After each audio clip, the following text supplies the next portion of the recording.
They say when the blade fell, the city went silent. But in the heart of Paris on that final night, the Queen of France was not alone. She spoke to ghosts, and they spoke back. It is October 15th, 1793. Paris is asleep, or pretending to be. In the depths of the conciergerie, beneath the weight of a revolution's fury, a single candle burns beside a woman once called Queen. They took her jewels, her gowns, her throne. But they could not take the silence, and the silence has begun to speak back. Marie Antoinette sits on a straw mattress, her hands trembling, her heart brittle and quiet. The walls are damp, breathing with the slow rhythm of decay. She whispers into the dark as if the stones themselves could remember Versailles. They said I was born to be adored, she murmurs. Now they look at me as if I'm already dead. Her words fade, swallowed by the cell's hollow air. And then something moves. A soft laugh, faint, childlike, ripples through the dark.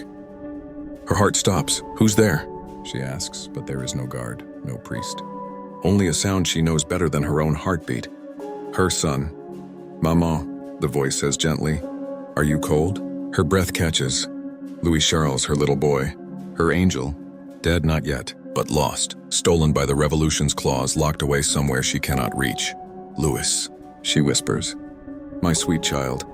Is it you? The voice fades, only to return softer. You said the angels never forget us. Do you still pray, Mama? She smiles through tears. Every night, my love.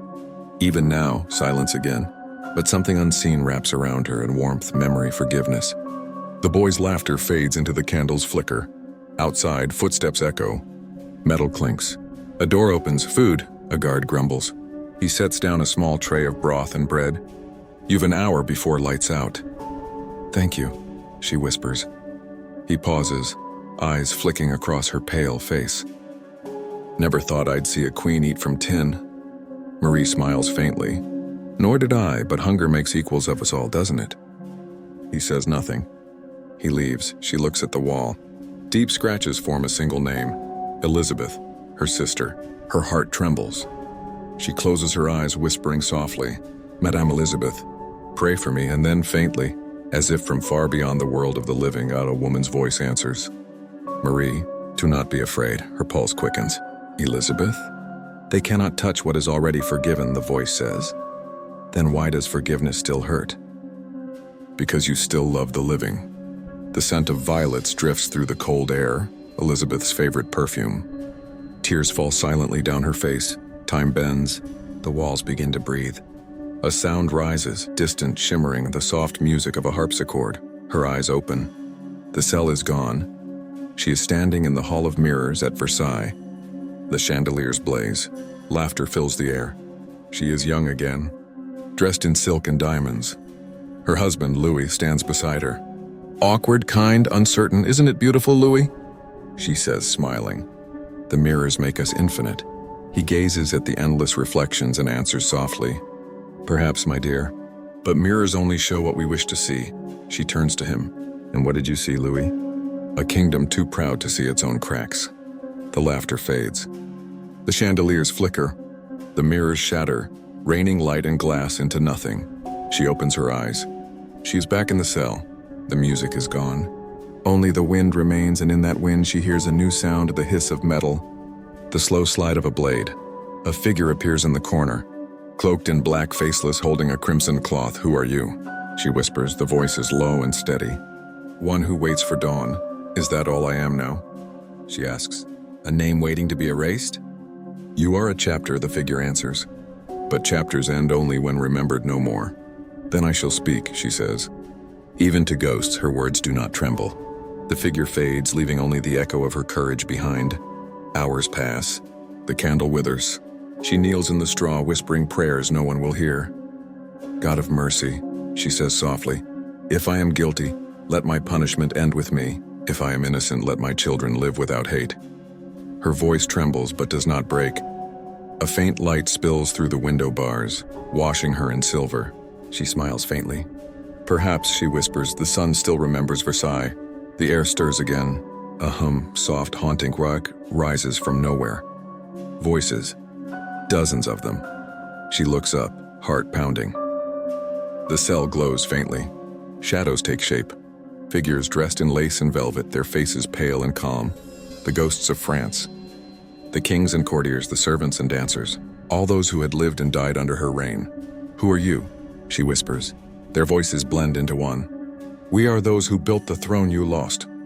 "Then bear witness," she cries. "I was not a monster. I was only human," the voices answer softly. "And humanity is why we forgive you." The candle flickers once, then dies. The light fades, but her heart is strangely calm. Dawn comes quietly. The priest enters her cell, bringing paper and ink. Marie writes her final letter. Each stroke slow, deliberate, trembling. "My dearest sister," she writes, "I forgive all who have harmed me. I die in the faith of my fathers. I pray that my children may never avenge me. Farewell, farewell." She seals it, her tears staining the page. The bells begin to toll. The guard returns. "It's time," he mutters. She stands. Her hair, once powdered white, now truly is. Her gown plain. Her hands steady, and yet her eyes, still royal. "Let them see not a queen," she whispers to herself, "but a woman." As she steps into the corridor, light floods the cell behind her, bright and cold. And some say as she walked away that morning, a whisper followed her down the hall, not from the living, but from the very walls themselves. "We are with you, Marie." The corridor swallows her footsteps. Each one echoes like a bell marking the end of an age. The air smells of iron and rain, of stone and judgment. Outside, dawn has not yet broken, but Paris is already awake. They have come to watch a queen die. Marie Antoinette does not look back. The cell behind her, her last throne room, is now empty, cold and quiet. She keeps her head high, the soft rhythm of her breath steady, though her heart trembles like a frightened bird. When the guards bind her hands, she does not resist. She only whispers a prayer they cannot hear, for those who still hate me, and for those who never knew me. They lead her into the gray morning. The streets glisten from last night's rain, reflecting the faint light of a waking city. A waiting cart stands before the gate, a rough wooden plank where condemned souls sit for their final journey. She steps onto it without hesitation. The crowd murmurs, some jeer. Others stare in silence, unsure whether to hate or pity. A woman throws a scrap of bread. It misses and falls into the mud. Marie looks down at it and for a heartbeat almost smiles. Once bread was what began it all. The driver cracks his whip. The cart lurches forward. The streets close in like corridors of memory.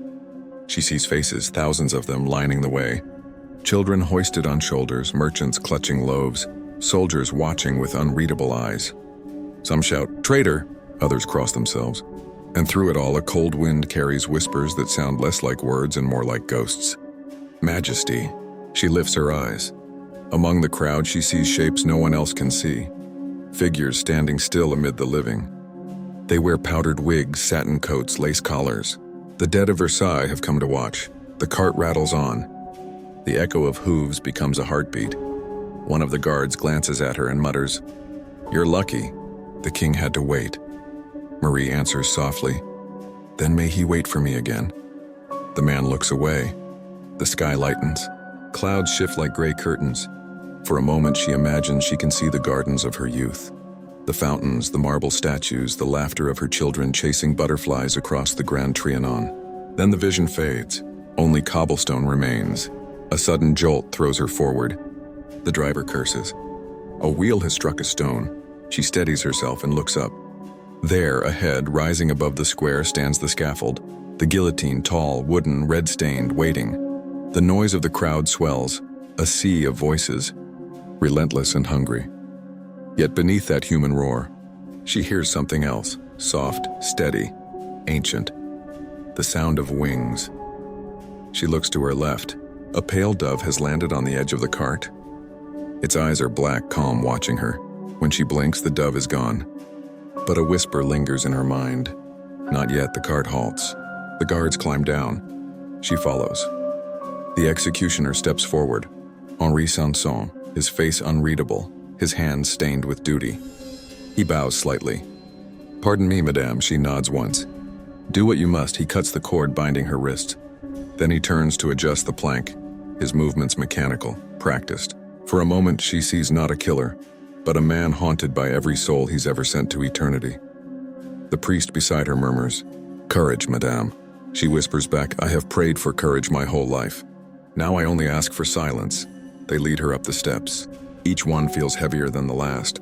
The crowd's roar dulls into a low hum like the tide retreating. At the top, she stumbles. Her foot brushes the executioner's boot. She looks up at him and says quietly, Pardon me, sir. I did not do it on purpose. Those will be her last living words, he nods. The priest begins a prayer. She closes her eyes and the world stops, no wind, no sound. Only a deep, resonant stillness as if the universe itself holds its breath. Then she hears them.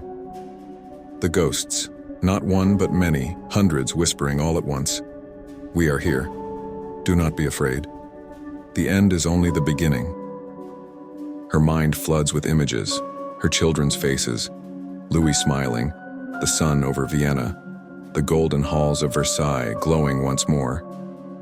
And then, darkness, a sound like thunder. The crowd gasps. The blade falls. For a heartbeat there is nothing. Then light, soft, white, endless light. She opens her eyes and finds herself standing in the square. The crowd remains frozen, unmoving like statues carved from fog. Before her lies her own body, pale and still. She looks down at her hands, no rope, no wound, no pain. Is this death? She asks softly. A voice answers from behind her. No, this is what remains after the noise fades. She turns. It is Louis. Not as she last saw him. Broken, gray, but young again. Gentle. Eyes full of sorrow and peace. She reaches for him. Her hand passes through his, light into light. I am forgiven, she whispers. He nods. By those who never understood you, and by those who finally do. The air around them glows brighter. The square dissolves into mist. Now she stands once more in the hall of mirrors. But the mirrors are no longer shattered.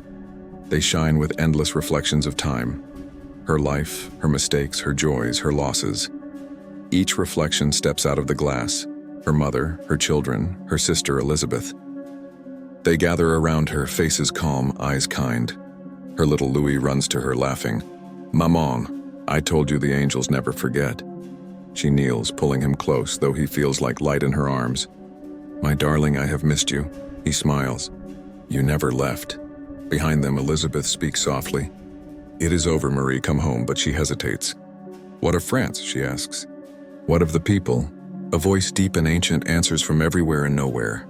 They will remember you in anger, in legend, in story. But memory is a form of mercy. She nods slowly. Then let me be remembered not as a queen, but as a woman who loved too late. The mirrors fade. The hall grows quiet. She turns one last time and finds herself walking through the gardens of Versailles. The fountains run clear. The roses bloom without decay. The air hums with music, faint but familiar. She walks barefoot across the grass, feeling warmth for the first time in years. The ghosts follow her, laughing softly, fading one by one until only the sound of the fountains remains. At the edge of the Grand Canal, she stops. The water reflects the sky like polished glass. In its surface, she sees Paris below, a city of fire and sorrow and rebirth. Goodbye, she whispers. May you find peace where I could not. The wind answers with a single breath of jasmine and candle smoke. She steps into the light, and Versailles vanishes. Only the river remains, flowing endlessly, carrying her reflection away. Centuries pass. The palace stands. Tourists walk its halls, whispering about the doomed queen who once lived here. Some say if you stand alone in the hall of mirrors at midnight, the chandeliers flicker and the air grows cold. A woman's voice hums a lullaby in Austrian French. And in the reflection behind you, for just a moment, she stands. White-haired, serene, eyes full of forgiveness. Marie Antoinette, the queen who spoke to ghosts. Still waiting for the dawn that never came.